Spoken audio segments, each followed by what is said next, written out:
Salam sejahtera Malaysia, denyut nadi suara rakyat bergema di channel ini. Wow, hujan kuat sekarang di Sabah. Di tempat saya memang kuat sungguh hujan. Memang sangat-sangat lebat dan kita berharap semoga tidak ada banjir. Pertama, kedua, kita berharap andai pun banjir, kalaulah Tuhan memang tentukan untuk mau banjir, untuk bersihkan yang perlu dibersihkan di bumi ini. Kita berdoa semoga semua orang selamat-selamat saja, harta benda pun selamat. Okey, kita beralih semula kepada politik di Sabah. Pada September tahun 2024 yang lalu, ada satu kenyataan daripada Hadi Awang yang cukup mengejutkan, membuatkan orang-orang di negeri Sabah bertanya-tanya, apakah maksudnya kenyataan Hadi Awang ini? Dia kata apa? Ini saya sisipkan. Dia kata, PAS mesti menang di Sabah untuk memerdekakan negara. Walawi, tajuk dia luar biasa. Tajuk dia luar biasa. Pertama soalan dia, merdeka dari apa? Kenapa? Apa masalah dengan negeri Sabah? Kenapa Sabah belum merdeka? Setahu saya, Sabah sudah lama merdeka. Bergabung dengan Malaysia pada tahun 1963. Kita sudah merdeka lama. Malaysia merdeka tahun 57, Sabah bergabung dengan Malaysia tahun 63. 1963. Kalau saya salah betulkanlah. Taulah, saya ini orang kampung, bukan tahu sangat tentang ilmu-ilmu ni. Tapi yang kita mau tekankan ialah kenapa Hadi Awang kata begitu? Apa masalah dengan orang Sabah? Okey. So, bagi saya ini pendapat pribadi pendapat pribadi. Pertama, PAS macam mana pun tidak akan menang di Sabah selagi pendekatan politik PAS yang agak orang Sabah nampak agak sedikit ekstrim kepada kebangsaannya dan keagamaannya. Orang Sabah tidak boleh terima benda-benda begitu. Kita orang di Sabah hidup betul-betul harmoni. Tidak mustahil, tidak hairan Tidak hairan jika Anda datang ke Sabah, di dalam sebuah rumah itu, dalam sebuah rumah ada banyak agama, ada banyak bangsa dalam satu rumah.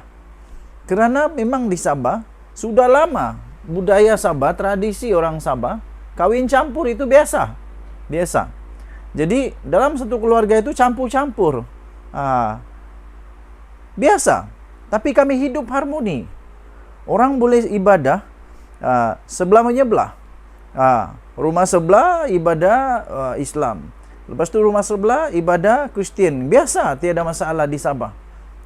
Masjid dengan gereja berhampiran pun tiada masalah. Kami tidak resis di Sabah. Kami tenang-tenang saja. Okey, jadi orang Sabah tidak akan terima kenyataan-kenyataan yang begini. Orang Sabah akan menolak sungguh-sungguh dasar-dasar perkauman, dasar-dasar resis, ekstremis. Jadi PAS tidak akan dapat bertapak di Sabah sekiranya PAS tidak bertobat, tidak berubah daripada pendekatan yang tidak dapat diterima oleh orang Sabah. Jadi orang Sabah, apa pendapat anda pula? Adakah PAS akan diterima di Sabah? Pertama. Kedua, orang Sabah nampaknya semakin bosan, semakin meluat dengan politik bawaan daripada tempat lain, terutamanya dari Malaya lah.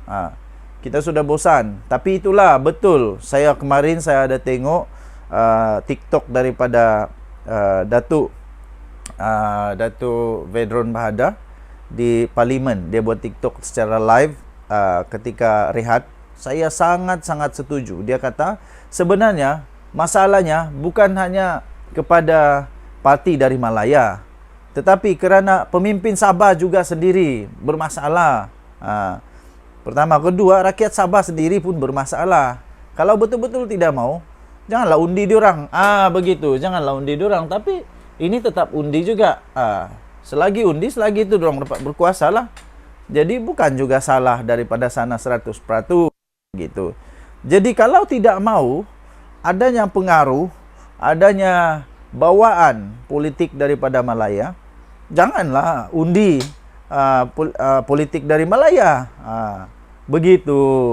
Parti dari Malaya boleh diundi, tapi dengan syarat mereka tidak membawa cara berpolitik yang mungkin tidak sesuai di Sabah, terutamanya dalam isu perkauman, isu agama dan sebagainya. Jadi itu pendapat kedua saya. Pendapat yang kedua tuh, orang Sabah sudah mulai mau menolak parti bawaan daripada Semenanjung, daripada Malaya. Tapi kita boleh sokong sebenarnya, itu saja. Itu saja, dengan syarat mereka tidak membawa politik ekstremis. Begitu. Okey, nombor 3.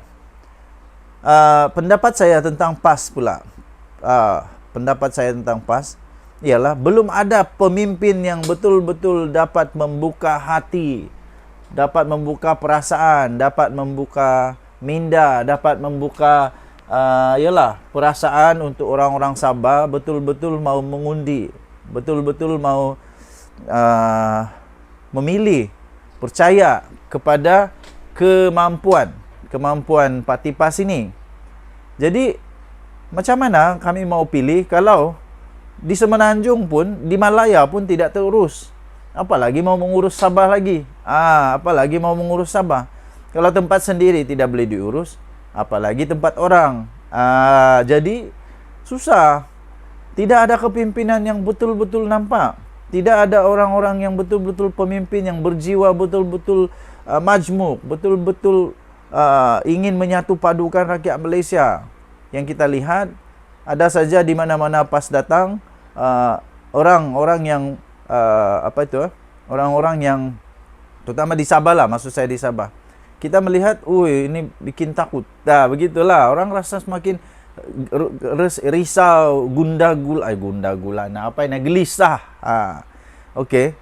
So, seterusnya, sekiranya PAS ingin masuk ke Sabah, saya fikir dia perlu untuk membuktikan bahawa dia mampu, PAS mampu untuk menjaga perpaduan, keharmonian yang sudah lama terbentuk di Sabah.